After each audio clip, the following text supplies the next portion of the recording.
Hi everyone, welcome to all Navindra YouTube channel. Good evening to all. आज हम बात करेंगे part 2 childhood and growing up के next जो क्वेश्चंस हैं, इंपॉर्टेंट क्वेश्चंस हैं, उसके बारे में डिस्कस करेंगे।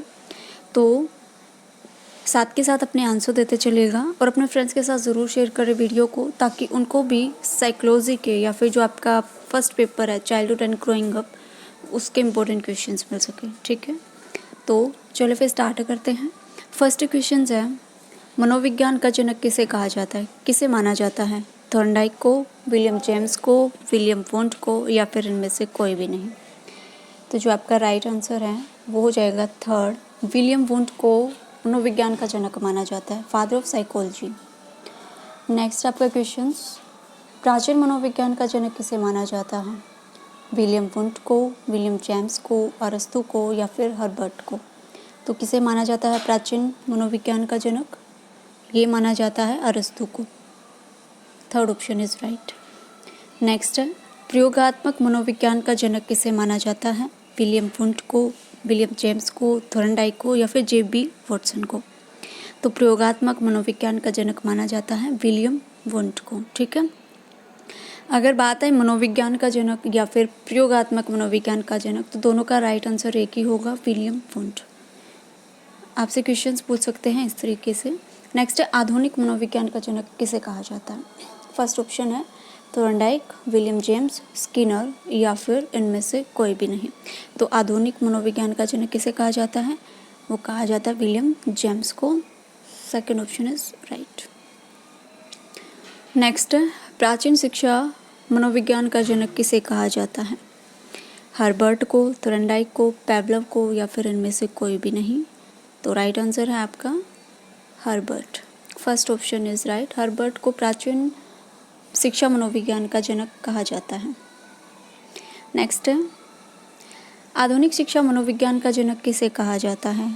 जेबी वाटसन, थॉर्नडाइक, पैवलव, या फिर ये सभी?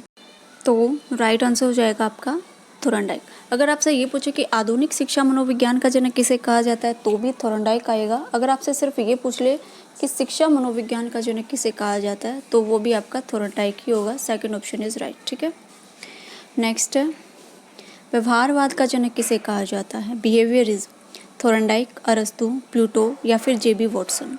तो व्यवहारवाद का जनक माना जाता है जेबी वॉटसन को। Fourth option is right. ठीक है, fourth option is right. Next है, बुद्धि का बहुकारकीय सिद्धांत किसने दिया था?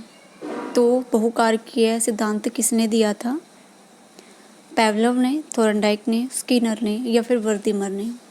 तो ये दिया था थॉर्नडाइक ने। ठीक है, second option is right. Next है, सबसे पहले व्यक्तित्व पर बात करने वाला सबसे पहला व्यक्ति कौन था जिसने इंटेलिजेंसी पर, पर्सनैलिटी पर बात की थी? पर्सनैलिटी पर बात करने वाला सबसे पहला व्यक्ति कौन था? हिप्पोक्रेटस, पैवलव, विलियम वुंट, या फिर जेबी वॉटसन? तो वो था फर्स्ट हिप्पोक्रेटस। हिप्पोक्रेटस ने पर्सनैलिटी वर्ड पर या फिर पर्सनैलिटी की जो डेफिनेशन दी थी, या फिर पर्सनैलिटी जो शब्द है, इसके बारे में सबसे पहले बात की थी हिप्पोक्रेटस ने। नेक्स्ट, किस आयु को प्रारंभिक विद्यालय अवस्था कहा गया है? 4 साल, 3 साल, 7 साल, या फिर 6 साल? जब बच्चे स्टार्टिंग में स्कूल में जाना स्टार्ट करते हैं, जब बच्चों को बोलते हैं ना कि प्ले स्कूल में जा रहे हैं, या फिर प्राइमरी स्कूल होता है, प्रारंभिक विद्यालय अवस्था, जब बच्चे स्कूल में जाना स्टार्ट करते हैं, तो कौन सी एज होती है उनकी? 4 साल, 3 साल, 7 साल, या फिर 6 साल? तो मोस्टली स्टूडेंट्स आंसर देंगे इसका 3 साल, लेकिन 3 साल आंसर गलत है। आपका आंसर हो जाएगा 7 साल। 3 साल तो हमारे यहाँ पर है, जब बच्चे 3 साल के हो जाते हैं, 3.5 साल के, 4 साल के, हम बच्चों को स्कूल में डाल देते हैं, एडमिशन उनका करा देते हैं। लेकिन जहाँ पर इन्होंने बताया कि बच्चों की प्रारंभिक अवस्था होगी, प्रारंभिक विद्यालय अवस्था जो होगी, 7 साल जिसने बताया है, वहाँ पर जो सिचुएशन थी, वहाँ पर जो माहौल था बच्चों को स्कूल में भेजने का, उसके अकॉर्डिंग इन्होंने अपने थ्योरीज दी हैं। ठीक है, तो राइट आंसर हो जाएगा 7 साल। नेक्स्ट है, अंतर्दृष्टि सिद्धांत के जन्मदाता कौन थे? इनसाइट लर्निंग थ्योरी किसने दी थी? वर्दीमर ने, कोहलर ने, कोफका ने, या फिर इनमें से कोई भी नहीं? तो इसके जो जन्मदाता हैं वो थे वर्दीमर। ठीक है, फर्स्ट ऑप्शन इज राइट। कोलरकोफ्का ने सहयोग दिया था, लेकिन जो इसके जन्मदाता माने जाते हैं वो है वर्तिमर। ठीक है। नेक्स्ट, शास्त्रीय अनुबंधन का सिद्धांत किसने दिया था? क्लासिकल कंडीशनिंग थ्योरी किसने दी थी? पेवलोव ने, स्किनर ने, थॉर्नडाइक ने या फिर टोलमैन ने? तो थ्योरीज आपने पढ़ी होगी। जो थ्योरीज हैं किसका क्या क्या नाम है इसके बारे में आपको पता होना चाहिए, सिनोनियम आपको पता होने चाहिए। तो ये किसने दी थी? ये दी थी पेवलोव ने। ठीक है, first option is right. Next, Pavlov ने अपना प्रयोग किस पशु पर किया था? एक्सपेरिमेंट किस पर किया था पेवलोव ने? कुत्ते पर, बिल्ली पर, कबूतर पर या फिर खरगोश पर? तो पेवलोव का पता है सबको, तो किया था डॉग पर। कुत्ते पर एक्सपेरिमेंट इन्होंने किया था। कुत्ते को भूखा रखा था, सलाइवा कैसे आ रही है, कितने टाइम में सलाइवा छोड़ रहा है खाने को देखकर, तो ये सब एक्सपेरिमेंट किया था पेवलोव ने। तो first option is right. Next, Thorndike ने अपना प्रयोग किस पशु पर किया था? कुत्ते पर, बिल्ली पर, कबूतर पर या फिर खरगोश पर? तो थॉर्नडाइक ने किया था बिल्ली पर। तो second option is right. Next, सक्रिय अनुबंधन का सिद्धांत किसने दिया था? तो किसने दिया था ये? पेवलोव ने, स्किनर ने, थॉर्नडाइक ने या फिर कोहलर ने? तो सक्रिय अनुबंधन का सिद्धांत किसने दिया था? ये दिया था स्किनर ने। Second option is right. Next, पुनर्बलन कितने प्रकार का होता है? 2 का, 4, 6 या 3? तो कितने प्रकार का होता है? रीइंफोर्समेंट ये होता है आपका 2 प्रकार का, एक तो पॉजिटिव और एक नेगेटिव। नेक्स्ट है, जब किसी बच्चे या व्यक्ति को लगातार पुरस्कार पुनर्बलन दिया जाता है तो वह कौन सा पुनर्बलन होता है? बार बार हम उसको पुरस्कार दे रहे हैं, बार बार उसकी प्रशंसा कर रहे हैं, बार बार उसको रिवॉर्ड दे रहे हैं, तो कौन सा हो जाएगा वो? सतत पुनर्बलन, आंशिक पुनर्बलन, दोनों या फिर इनमें से कोई भी नहीं? तो ये हो जाएगा आपका फर्स्ट सतत पुनर्बलन, कॉन्टिन्यूस रीइंफोर्समेंट। और ये जो कॉन्टिन्यूस रीइंफोर्समेंट दिया जाता है ये कभी भी अच्छा नहीं होता। अगर आपसे ये पूछ ले कि कौन सा पुनर्बलन अच्छा माना जाता है तो वो आ जाएगा आपका आंशिक पुनर्बलन, जो कभी कभी हम रिवॉर्ड देते हैं बच्चों को तो वो अच्छा माना जाता है। तो राइट आंसर इसके अकॉर्डिंग हो जाएगा फर्स्ट सतत पुनर्बलन, जो लगातार दिया जाता है। नेक्स्ट, निम्न में से कौन सा सक्रिय अनुबंधन सिद्धांत के तत्व या फिर नियम नहीं है? फर्स्ट है आकृतिकरण, सेकंड है अनुक्रिया का सामान्यीकरण, थर्ड है श्रृंखलाबद्धता एंड फोर्थ है अभ्यास का नियम। तो कौन सा राइट आंसर हो जाएगा इसका? राइट आंसर हो जाएगा फोर्थ, अभ्यास का नियम इसमें नहीं है। अभ्यास का नियम किसने दिया था? थॉर्नडाइक ने दिया था। ठीक है, भूल या प्रयास का सिद्धांत भी जिसको कहा जाता है। नेक्स्ट है, बालक का समाजीकरण किससे संबंधित नहीं है? नहीं पूछा हुआ है। फर्स्ट है आधारभूत मूल्यों को परिवर्तित करने से, सेकंड है वह प्रक्रिया जो तुरंत हो जाती है, थर्ड है औपचारिक तथ्यों को प्रदर्शित करना एंड फोर्थ है आदर्श आकांक्षाओं को गंभीरता से लेना। तो राइट आंसर हो जाएगा आपका सेकंड, वह प्रक्रिया जो तुरंत हो जाती है। बच्चे में जब सामाजिकरण या फिर जो समाज के जो तत्व होते हैं या फिर जो मूल्य आते हैं, मूल्य वैल्यूज़ को जो ग्रहण करता है बच्चा समाज में रहकर, वो एकदम नहीं आते हैं। प्रक्रिया चलती रहती है, धीरे धीरे चलती रहती है और टाइम लगता है इन बातों में, तुरंत नहीं आ जाती सब।